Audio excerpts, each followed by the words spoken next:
झारखंड में India alliance में अब तक सीटों का बंटवारा कैसे हुआ, ये तो सार्वजनिक नहीं हुआ, पर सहयोगियों की ओर से प्रत्याशी फाइनल किए जा रहे हैं। आखिर ये क्या खेल चल रहा है, देखिए रिपोर्ट। तो नहीं सुलझा, पर पार्टियों ने कुछ सीटों पर उम्मीदवारों के नामों की घोषणा कर दी।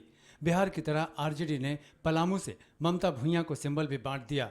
वो हाल ही में बीजेपी छोड़कर आरजेडी में शामिल हुई थी। हालांकि इंडिया गठबंधन की ओर से इसकी आधिकारिक जानकारी नहीं दी गई है। आरजेडी के नेता और कार्यकर्ता ममता भूंइया के नामांकन की तैयारी में जुट गए हैं। ममता भूंइया झारखंड के पूर्व मंत्री और जुगसलाई के पूर्व विधायक दुलाल भूंइया के भाई बलदेव भूंइया की पत्नी हैं। पलामू में ममता भूंइया के सामने बीजेपी प्रत्याशी और पूर्व डीजीपी बीडी राम होंगे। हालांकि इंडिया गठबंधन में पलामू और चतरा को लेकर पेंच फंसा हुआ है। आरजेडी इन दोनों सीटों पर दावा कर रही है। वहीं कांग्रेस गठबंधन में एक ही सीट देने के लिए अड़ी है। आरजेडी अब चतरा को लेकर जोर लगाएगी। आरजेडी ने बीजेपी से आए पार्टी के पूर्व प्रदेश अध्यक्ष गिरिनाथ सिंह की घर वापसी कराई है। गिरिनाथ सिंह के शामिल होने के बाद चतरा से प्रत्याशी बनाए जाने की अटकलें तेज हो गई हैं। उधर झारखंड राष्ट्रीय जनता दल ने राज्य में अब 3 सीटों पर चुनाव लड़ने की इच्छा जाहिर की है। इस सिलसिले में गढ़वा सहित दूसरे जिलों के नेता और कार्यकर्ता पटना पहुंचे, जहां पार्टी नेताओं के साथ उनकी बैठक हुई। गढ़वा जिला राजद अध्यक्ष सूरज सिंह ने कहा कि चतरा और पलामू राजद की परंपरागत सीटें हैं, लिहाजा इन सीटों पर राजद का उम्मीदवार हो। सूरज सिंह ने कहा कि झारखंड में पार्टी का संगठन काफी मजबूत है। प्रतिपक्ष युवाओं को चाहता आदरणीय श्री तेजस्वी यादव जी से कि हम लोग कार्यकर्ताओं की भावना का ध्यान रखते हुए पार्टी 2 सीटों पर चुनाव झारखंड में जरूर लड़ाए। कौन कौन सा है? चतरा और पलामू।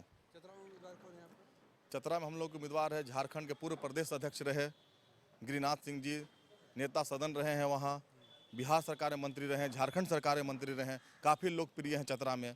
तो हम लोग चाहते हैं कि जो जुड़े नेता हैं सभी कार्यकर्ताओं का मान सम्मान देने का काम करते हैं, उनको पार्टी चुनाव लड़ाए चतरा से।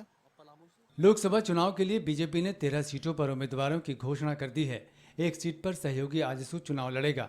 वहीं अब तक कांग्रेस ने 3 सीटों पर और 2 सीटों पर जेएमएम ने प्रत्याशी घोषित कर दिए हैं। चुनाव को लेकर रांची में जेएमएम कार्यालय में महत्वपूर्ण बैठक भी हुई। पूर्व सीएम हेमंत सोरेन की पत्नी कल्पना सोरेन ने पार्टी नेताओं के साथ बैठक की। दरअसल आगामी 21 अप्रैल को प्रभात तारा मैदान में जेएमएम उल गुलान रैली करने जा रहा है, जिसको लेकर कल्पना सोरेन कई जिलों से आए कार्यकर्ताओं के साथ बैठक की। बस यही मेरा कहना था कि आप इस रैली को मजबूती के साथ सारे के सारे हमारे गठबंधन के जितने लोग हैं, आज पार्टी के यहाँ पे लोग जितने आए हैं, सभी से यही दरख्वास्त किया कि बढ़ चढ़ करके हिस्सा लीजिए। और हमारे हेमंत जी का जो सपना रहा था, जिसको बीच में बाधित किया गया है, उस चीज को हम उलगुलान के साथ में आगे बढ़ करके पूरे झारखंड राज्य, पूरे देश को बताएंगे कि केंद्र सरकार किस तरीके से झारखंड के साथ सौतेला व्यवहार कर रही है। संवैधानिक पद पे बैठे हुए हमारे हेमंत जी को भी जेल में डाला इन्होंने दिल्ली के इस खबर पर हमारे साथ रुचि जुड़ गई हैं। रुचि, बताइए, जिस तरह के कांग्रेस की तैयारी हो रही है, जिस तरह से हम देख सकते हैं इंडिया गठबंधन में सीट शेयरिंग को लेकर झमेले भी हो रहे हैं, 2 और 3 सीटों पर दावे किए जा रहे हैं, यानी कि प्रत्याशियों को लेकर या सीट शेयरिंग का जो फॉर्मूला आया था वो पूरी तरह सबको स्वीकार नहीं था। इससे तो यही साबित हो रहा है, क्या कहेंगे आप?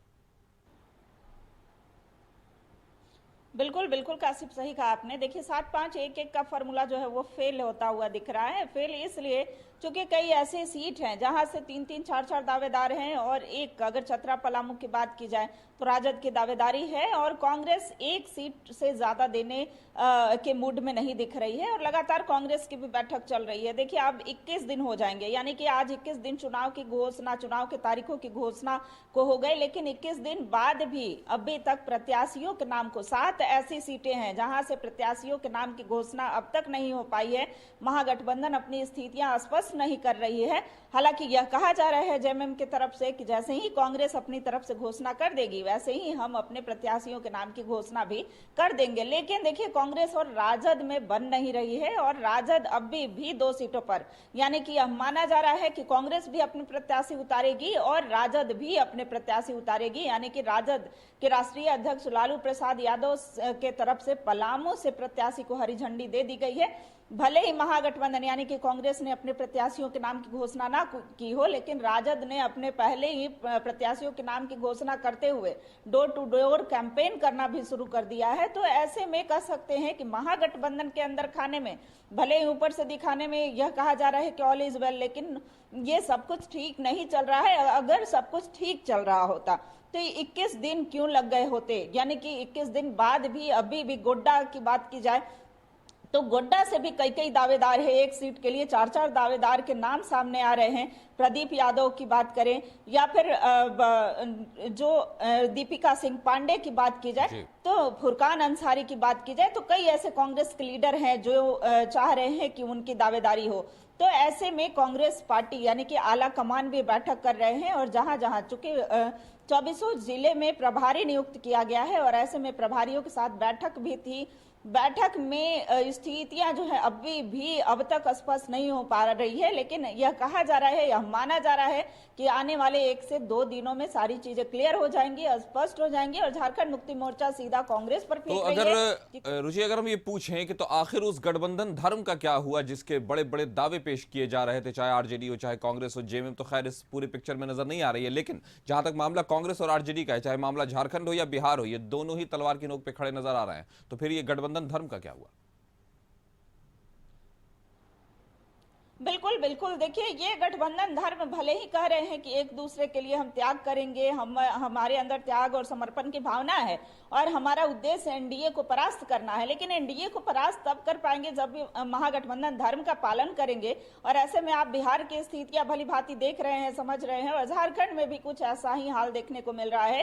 कांग्रेस और राजद के बीच बनती हुई नहीं दिख रही है। ये कांग्रेस अपना सीट त्यागने को तैयार नहीं है और राजद 2 सीटों पर अड़ी हुई है, लेकिन देखना होगा कि क्या राजद के नेता जो हैं, राजद के नेता हार मानते हैं या राजद को घुटने टेकने पड़ते हैं या फिर कांग्रेस को ही झुकना पड़ता है, ये तो आने वाले दिनों में देखना होगा। लेकिन इस पूरे प्रकरण से झारखंड मुक्ति मोर्चा अपने आप को अलग रख रही है और यह कह रही है, वो अभी कांग्रेस पर हावी होती हुई दिख रही है और अभी भी लोहरदगा अभी कह सकते हैं रुचि कि कहीं ना कहीं जो एक देशव्यापी राष्ट्रीय पार्टी और दूसरी तरफ जो क्षेत्रीय दल के प्रभुत्व के बीच की लड़ाई कहीं ना कहीं इस घटक में, इस गठबंधन में नजर आ रही है। अब आगे क्या फैसले लिए जाते हैं, शीर्ष नेताओं की तरफ से क्या हिकमतें जाहिर की जाती हैं, तो देखने वाली बात होगी। लेकिन फिलहाल हमारे साथ जुड़ने के लिए आपका शुक्रिया।